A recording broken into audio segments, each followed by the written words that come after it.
नमस्कार। दीपावली के महापर्व की आप सभी को और आपके परिवार को बहुत बहुत बहुत शुभकामनाएं। मैं ईश्वर से प्रार्थना करती हूँ कि आने वाला साल आपके लिए और आपके परिवार के लिए बहुत सारी खुशियाँ लेकर आए और हमारे जीवन में दोबारा से वो सारे रंग भर दे जो कहीं ना कहीं खो गए हैं। आज मैं एक छोटे से टॉपिक के ऊपर आपको बात करना चाहूँगी कि इस समय में जो परेशानियां सब लोगों के साथ आ रही हैं, हम लोगों को इस समय को कैसे जीना है, इसमें हमें अपने आप को कैसे ठीक रखना है, क्योंकि कहीं ना कहीं हमें पेशेंस की आवश्यकता है। इस कोरोना काल ने हमें ये समझा दिया कि रिश्तों की क्या महत्व है। रिश्तों का महत्व हमने इस समय में बहुत अच्छे से समझा, क्योंकि हमें पता चला कि जहाँ न्यूक्लियर फैमिलीज होती जा रही थी, लोग अकेले रहना पसंद करते थे, एक दौड़ में भागते जा रहे थे, वहाँ कहीं ना कहीं वो दौड़ जो है रुक गई है। हमें अपने परिवार के साथ इस साल में हमने जितना समय बिताया है, तो यहाँ पता चला कि जब हम एक दूसरे के लिए रिश्तों को जीते हैं तो उन रिश्तों का क्या महत्व होता है। तो मैं आज आप सभी से हाथ जोड़कर रिक्वेस्ट करूंगी कि अगर हमें अपने बच्चों को आज कुछ देना है तो ये शपथ लीजिए कि हम अपने बच्चों को रिश्तों का महत्व समझाएंगे। हम अपने बच्चों को छोटे बड़े का सम्मान करना सिखाएंगे। हम बताएंगे कि बड़ों का सम्मान, गुरु का सम्मान, अपने दादा दादी का, अपने परिवार का, आंटी अंकल का या बड़े बहन भाइयों का सम्मान हमें कैसे करना है। इसी उपलक्ष्य में एक छोटी सी कहानी मैं आपको शेयर करती हूँ, क्योंकि आज अयोध्या में भी बहुत बड़ी दिवाली मनाई जा रही है।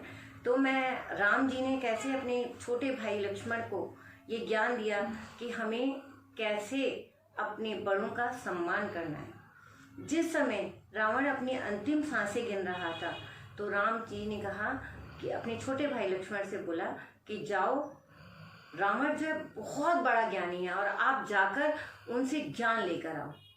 तो लक्ष्मण जी हंस पड़े, कहने लगे, अरे वो महामूर्ख महाज्ञानी जो मेरी भाभी को चुरा कर ले गया, मेरे भाई से उसने युद्ध किया, उसको क्या ज्ञान होगा। लेकिन फिर भी वो भाई की बात को नहीं टाल सकते थे और लक्ष्मण जी गए और रावण के पास जाकर बोले कि रावण, मेरे भाई ने बोला है कि भगवान राम ने बोला है कि आप बहुत बड़े ज्ञानी हैं, आपके पास कुछ ज्ञान है तो आप ज्ञान दीजिए। जब रावण ने ऐसे देखा लक्ष्मण की तरफ, तो रावण ने मुंह फेर लिया। लक्ष्मण जी वहां से हंसकर चले आए।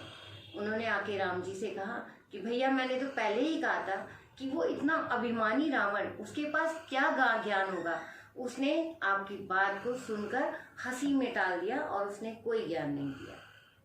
यह सुनकर राम जी ने पूछा कि तुम जब रावण से ये बात पूछ रहे थे, ज्ञान मांग रहे थे, तो तुम किस तरफ खड़े हुए थे। लक्ष्मण ने जवाब दिया, मैं उनके सिर की तरफ खड़ा था। राम जी समझ गए।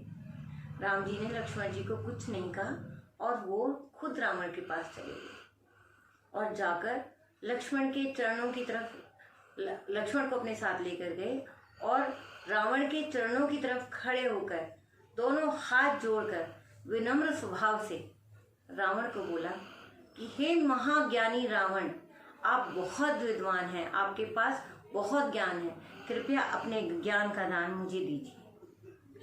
यह देखकर रावण एकदम प्रसन्न हो गया और रावण ने श्री राम को कहा कि हे राम, तुम्हें पता है कि जब गुरु से ज्ञान लेना होता है तो उनके सर की तरफ नहीं, पैरों की तरफ वंदन किया जाता है, उनके पैरों की तरफ खड़ा हुआ जाता है। यह देखकर लक्ष्मण जो थे वो नतमस्तक हो गए। मेरा इस कहानी को यहाँ शेयर करने का सिर्फ एक मतलब है कि भगवान राम अपने भाई को ये दिखाना चाहते थे कि जब हमें अपने गुरु से ज्ञान लेना है तो कहीं ना कहीं हमें उनके चरणों में झुकना होगा, चाहे वो गुरु हो या हमारे बड़े हों, हमारे आदर सम्मान के, हमारे घर के बुजुर्ग हों। जब हम उनसे कोई चीज की कल्पना करते हैं या कुछ मांगते हैं तो उनके चरणों की तरफ खड़े होने का मतलब है कि हमें उनके सामने नतमस्तक होकर किसी भी चीज़ को मांगना है। तो ये जो ज्ञान था ये राम जी ने अपने भाई लक्ष्मण को दिया। और आज के समय में अगर कहीं ना कहीं आवश्यकता है तो हमें और आपको अपने बच्चों को ये ज्ञान देने की ज़रूरत है कि हमें बड़ों का सम्मान कैसे करना है। तो आज मैं आपसे हाथ जोड़कर यही विनती करती हूँ कि हम अपने बच्चों को पढ़ाई लिखाई पैसा सुविधा सब कुछ देते हैं, लेकिन कहीं ना कहीं हमारे इस चीज़ की हमारे बच्चों के अंदर कमी रह जाती है कि हमें बड़ों का सम्मान कैसे करना है। तो आज के दिन चलिए हम और आप सब मिलकर ये संकल्प लेते हैं कि हम अपने बच्चों को बड़ों का सम्मान करना सिखाएंगे। तो इसी के साथ आप सभी को एक बार फिर दीपावली की बहुत बहुत शुभकामनाएं। हैप्पी दिवाली।